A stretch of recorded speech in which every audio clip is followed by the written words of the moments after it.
Hello and good evening. Hello. Good evening. Lieutenant General in Reserve Gadi Eisenkot, previous minister, 2 days in politics now. You're already the previous minister. Yeah, I get a lot done. On a scale of 1 to 10, how much do you enjoy yourself in politics? 4. Okay, you're being kind. It's a surprising day. Woke up in the morning and there's a committee now that is woken up that we've forgotten it existed, with recommendations and warnings that are very interesting. The submarine committee, that the administration of Netanyahu led to a deep disruption in the force building and the decision-making mechanisms in a series of very sensitive issues, and by this endangered national security and harmed Israel's international relations. What can you say about that? How do you react to that? It's a warning letter, very serious, scathing one, but one can still explain in regards to the submarines and marine vessels. There's a lot of issues that need to be involved, so they have to be reviewed. I was Deputy Chief of Staff several in 2013, 14, and then 2015 and 2019 as Chief of General Staff, and a lot of those things happened during my time of Chief of General Staff. But Israeli Navy certainly has been very, very capable. Now the question is, in regards to decision-making processes, and if something inappropriate happened, it's important that this committee look stone under every stone and check every issue. So you're remaining very diplomatic and sort of statesman-like. There is a warning to the Prime Minister that talks about endangering national security. And you, Gadi Eisenkot, the man I know for many years, so diplomatic. I mean, were you deputy or were you chief of general staff when he approved to the Egyptians to sell, when he approved the sale of submarines to Egypt? This is a sensitive matter that I wouldn't want to discuss publicly. For the public's interest, there is a connective line that has to be thought of between the investigative inquiry of the Carmel forest fires, the Meron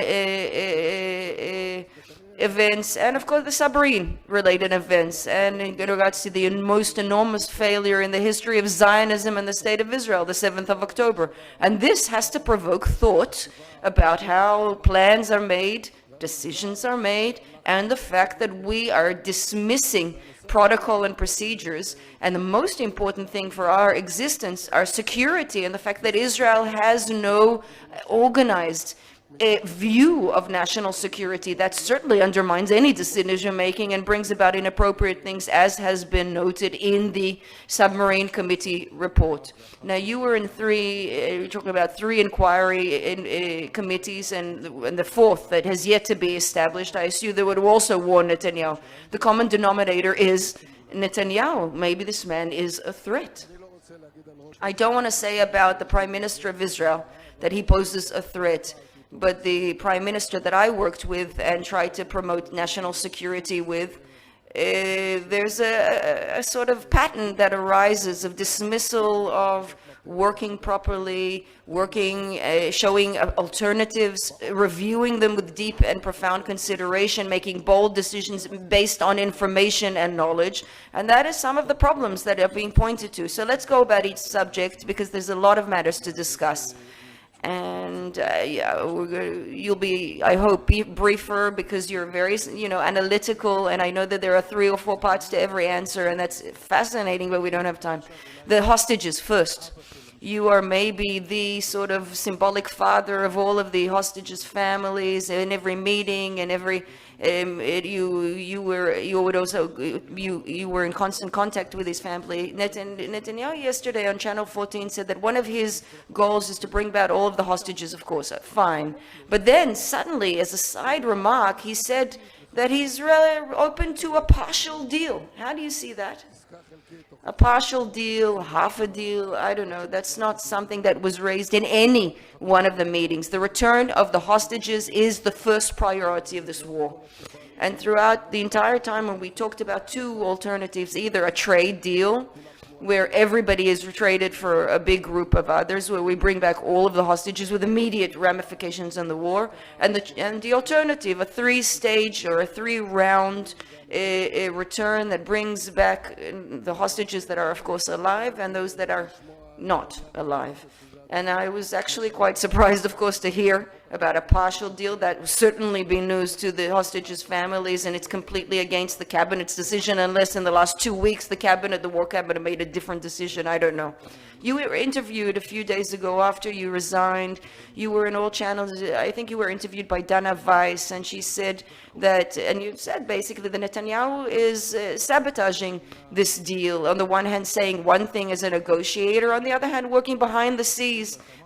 And you said to the interviewer that this is too scathing to say that he's torpedoing. That was the term, meaning sabotaging. Now, in an interview with Rinon and with Magal that talks about a quarter of a deal, half a deal, I have to ask again, did Netanyahu torpedo, as it were, this deal?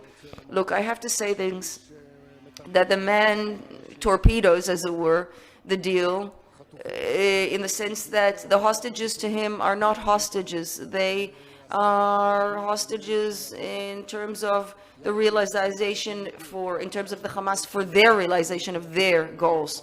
So without any clear initiative, there's no moving forward. In January this year, there was a utilization of our capabilities that would have allowed us to have a deal, and it didn't happen. And then in November, there was another option. There were 3 operations that occurred, and we thought to ourselves, at least most of the cabinet members, the war cabinet members, thought that at the time we need to initiate and move forward and even move it farther at an earlier stage. And the test of leadership is the test of performance, of outcome. And Netanyahu, along with the war cabinet, failed completely in bringing back the hostages in the last 8 months. I struggle very much to say about a prime minister of Israel that they're torpedoing or sabotaging. I expect him to be a leader and make leaders' decisions. That has yet to happen. And that is one of the reasons that I left and resigned, and we did, very, very sadly. The fact that you're struggling or finding it difficult to say this, maybe you're not well suited to politics, and I say that as a compliment. I see that as a compliment as well. I entered the political arena after many misgivings and deliberations, wondering if I was right for this kind of role. What did you come out with in terms of answers? I decided to go forward, of course. I of course, was a military secretary to two prime ministers. I remember you were always the same. You were back then the same. You're the same today in whatever military role or military consultant role. But I began my political life in a difficult time, and you can sense the changing times even in the previous elections, even the one before that. We could see Israel shifting, taking itself into a wrong direction, a bad direction. And this country has so many achievements after 75 years. And then after 75 years, the wind shifted, as it were, into a very negative direction. And so I saw it as my calling to act. I see it still as my calling. I am reminded that, he is as he is, but and I would add, there's a very great bunch of people that you're surrounded with, but maybe not great for politics, good people, but not political in that sense. And maybe we have to change the entire government. But with as Raful said, this is what we have, with this we'll win. But yesterday he said about Rafiach, he basically blamed the international community that we had delayed until now. I remember that his advocates and supporters had blamed you and Benny Gantz that we hadn't reached Rafah. And yesterday, nobody talked about a decisive victory. This term didn't come up again. And suddenly he said as well that the Americans took them months and years to fight ISIS. Where do you think he is today? Rafah is just, a delay tactic. What's going to happen out of this? What's going to come out of it? Well, blaming the international factors, that's new, because I've heard for the last few months that Gantz and I are the ones to blame for every delay. And certainly that wasn't the truth. But we thought, of course, back then, in the beginning of February, that we have to direct major efforts to the south, to Khan Yunis, to Rafah. That didn't happen, and there were a lot of arguments. And one of the big failures, of course, was the lack of boldness to move to the third stage. The plan that was proposed by the IDF and the cabinet approved it. The third round was have to be after 3 months, basically in January, and that didn't happen, and we're here in June. And maybe one of the reasons, the key reasons, is the political influence of some of the factors, the problematic factors in the government that understood that getting to this stage would reduce the pressure, the political pressure. And I say this is the person who was responsible for Judea and Samaria and worked particularly in that final third stage of in the fight against waves of terrorism. In regards to Netanyahu's decision-making, I think that's the major problem, and that's something, a position paper I already published, in which I pointed to the major problem that we had in the war cabinet, and Netanyahu is the head of that. That is the strategic decision-making echelon that postponed making decisions. Back then already he had to move to that more ongoing stage and direct our efforts elsewhere, and now we're 5 months behind schedule, and that really explains the feeling of our achievements in the arena of war, although there are big tactical achievements of the particular divisions and companies. I want to bring it down to earth. You're saying he was afraid to finish the war sooner? We're going to get into that intensification stage of the war because of Smotrich and Ben Gvir and their pressure, and there's also an interest that he have maybe that the war go on, and that's the only reason that we're now in Rafah, only now directing our efforts north. There are 5 key targets that we see through Israeli meter, but the problem is that's the ones that are known. There are also unknown targets, unknown goals by the cabinet and government officials, and there's quite a bit of influence of people that want to take over the Gaza Strip, bring back the Jewish settlements to the region. Now, thankfully, Netanyahu, to his credit, said it's unrealistic, but still there are many ministers in the cabinet and elsewhere that's what they're pushing for. And the issue of the return of the hostages, with all of the difficulty, the issue really is the ability to make that a government goal. It has to be initiated. What about the day next? We all understood that the day after the war, that should be a day for an alternative solution of government, also not for us, but for Hamas. We have to replace the Hamas. And that also should be a decision in regards to the war and increasing our national resilience. If you don't understand after October 7 that we need a recruitment and enlistment law, a rule that applies to all Israeli citizens, that everybody does, either military or national service, every single one, and not do it only for political reasons, in that if you don't understand that necessity, you're harming Israel's national resilience. Eventually, you did say Netanyahu is harmful to Israel's national resilience. So you moved on. You already mentioned the draft law, the enlistment law, and you keep saying that he cannot pass it in the government. And what you actually mean is that he's afraid of Ben Gvir and Smotrich. I think you called Ben Gvir the alternate prime minister. Who has greater impact on the government today, Netanyahu, Ben Gvir, or is it the same? It's no secret that both of them have a tremendous impact. If we just look at what's happening in Judea and Samaria over the past 2 years, that's in contrast to government policy, and this creates a gap between the national interest decided on by the government of Israel and what happens in practice. And this is happening due to the government weakness, due to the prime minister's weakness, and because of the highly complex reality in order to advance or promote an agenda, which is the agenda of a minority. And unfortunately, I've seen it in the government's conduct over the past 8 months, and even more so over the past 3 months. And about a month ago,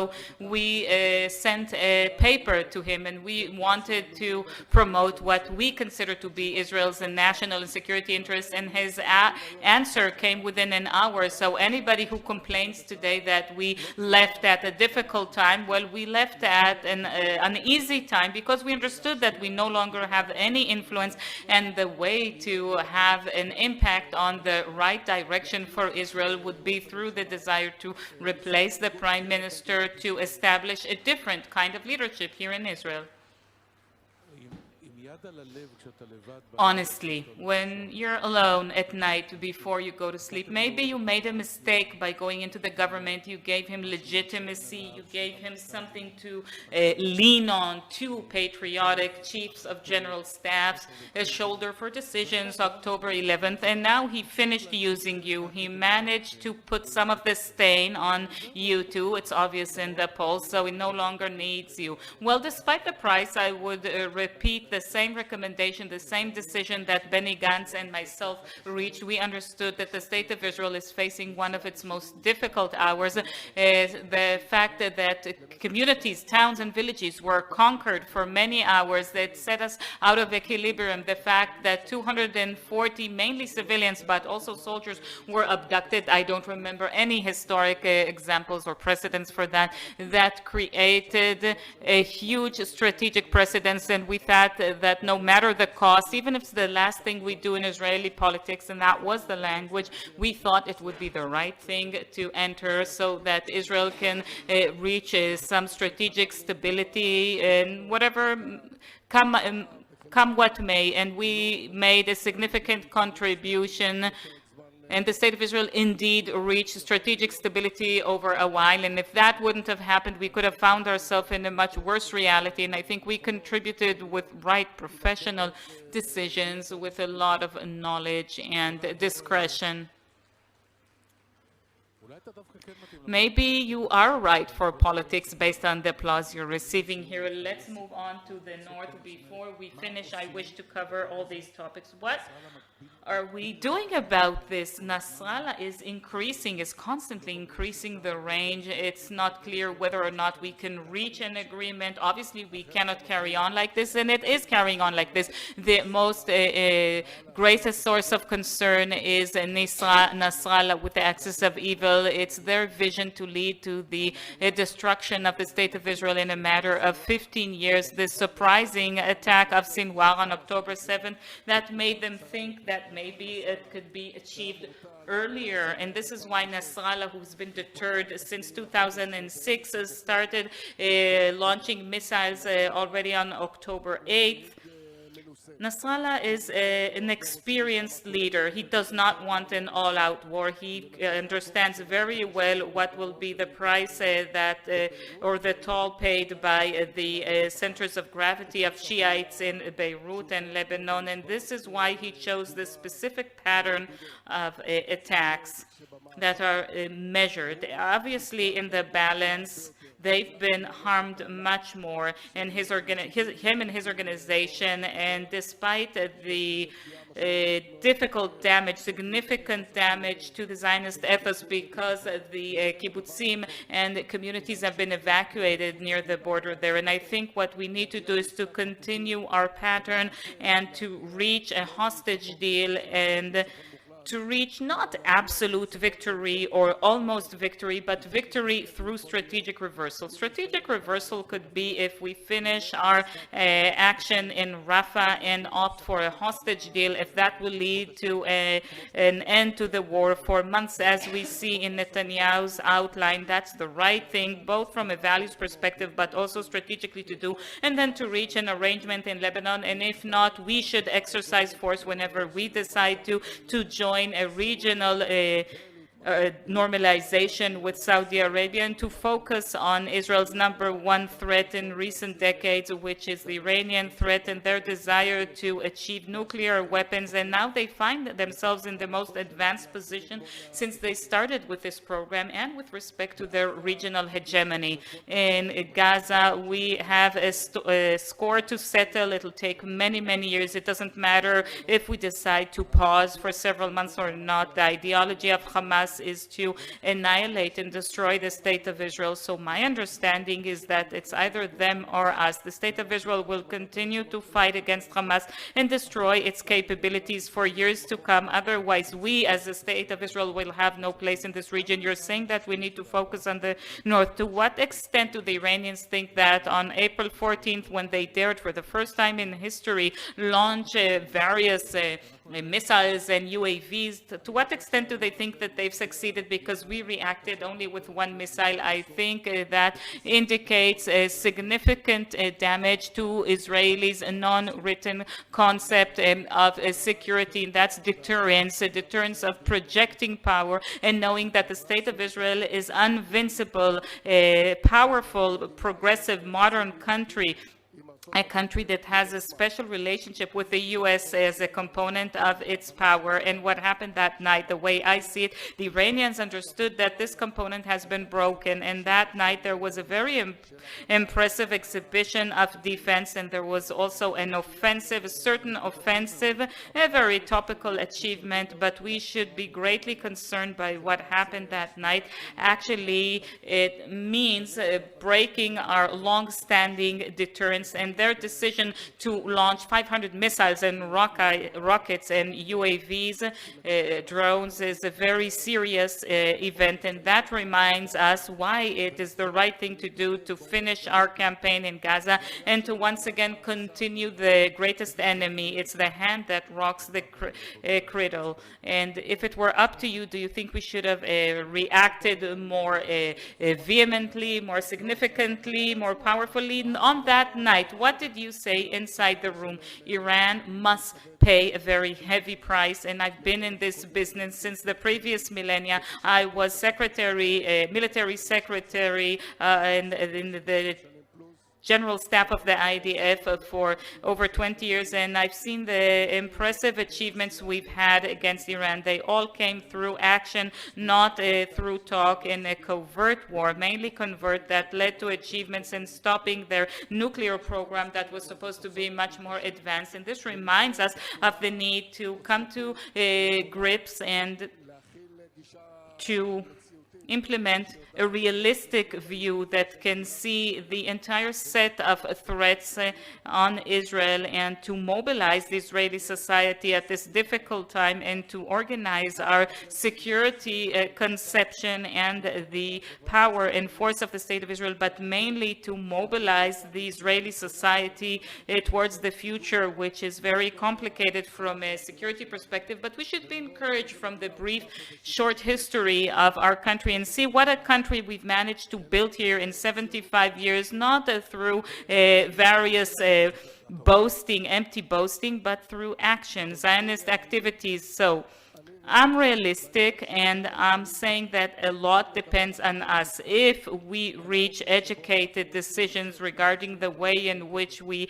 want to come out of this complex reality that we entered 8.5 months ago, and to take the state of Israel to a better place, then we have to stop speaking in empty slogans, which sound like slogans, and to build a perception that knows how to tell the Israelis the truth, to set a path which is longer and more difficult, and to give hope to all the people growing up in this country that there is a future here. And you don't achieve that only by talking. Were the Iranians part of October 7th, do you think? Maybe not with the decision on the date, but in the entire event, definitely so. Indirectly, it's been funding Hezbollah by about $1 billion annually every year. Hamas, $140 million. Palestinian Islamic Jihad, $70 million. Many of the weapons and know-how comes from them. What's happening in Lebanon and Syria with the militias they built there, it's unequivocally ran through the Iranian crescent that begins in Tehran, Iraq, Syria, and Lebanon, and they're doing it in a more sophisticated way in the south through conveying know-how and money, even if they weren't part of the decision-making and setting the date of the morning of the attack. Since they've crossed the threshold of uranium enrichment for a bomb, there's a feeling in the West that there's information that they're also making progress with respect to the weapons group, unbeknownst to us. Maybe one morning we'll wake up to an experiment, a nuclear experiment, and that's it. This is why it's a wake-up call for Netanyahu, who set the Iranian threat as almost his second religion, to once again take care of this matter, because we're at the very last moments of the game, because beginning of enrichment, it's no secret that they've reached a very advanced position, including the advancement of a weapons group, and there are rumors that they are working, that certain generals in the West say that they're only a month away from achieving that, and this is why it's a reminder for us all to look at the broader picture, all of the threats, and to operate realistically and rationally, to understand that there aren't any magic solutions, that it's a very long war, and we need to properly set our priorities and to really strengthen our special relations with the U.S., which are a critical element in taking on such a threat, and the ability to form the moderate Sunni camp in the Middle East. So let me finish with a question about the U.S. Perhaps I should have asked it much earlier. As we've seen in the video aired 2 days ago, when he spoke publicly against the administration regarding the munitions, and he does have a certain case there. Now he's traveling to Congress, in contrast to what the Democrats think. What did you think when you saw that video?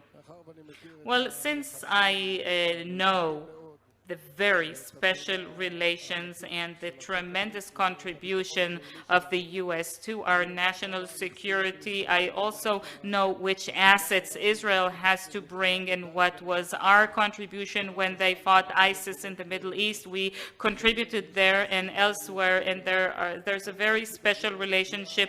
I thought it was harming the special relations. They want to, if you want to convey a message, definitely not on such a video.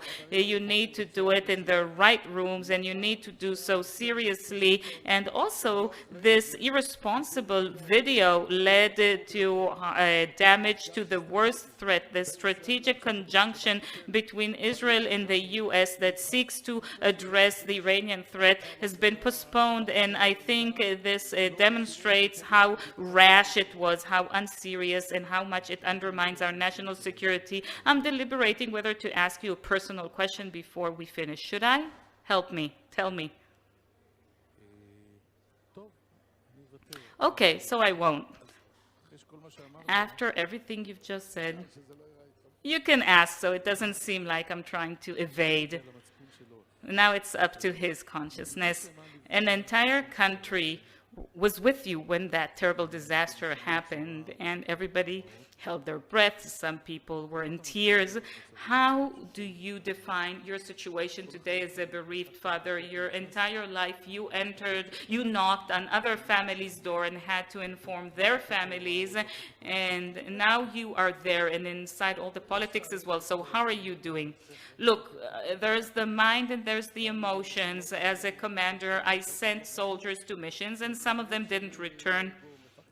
My friends were killed, my soldiers, my commanders, and, you know, that's been part of my life as somebody who served in the military for 41 years, but nothing can prepare you personally with the magnitude and scale of the pain. But it's clear to me that this is how I raised my son. This is how we need to raise young men and women in Israel. And I'm saying this at a time that we are talking about the enlistment law.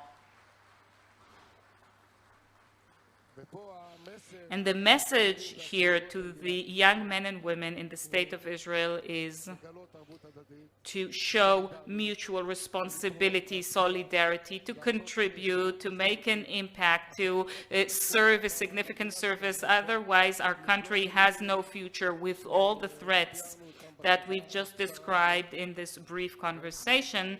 And for me, Gal, along with many others, it seemed as if this was a story that replicates itself with this wonderful young men and women, and we didn't educate them as war machines. They could have been scientists and doctors, yet they volunteered to serve a significant service in combat units and are taking action in order to defend this country in its difficult hours. So if you're looking for something positive and hope, that's the Israeli younger generation.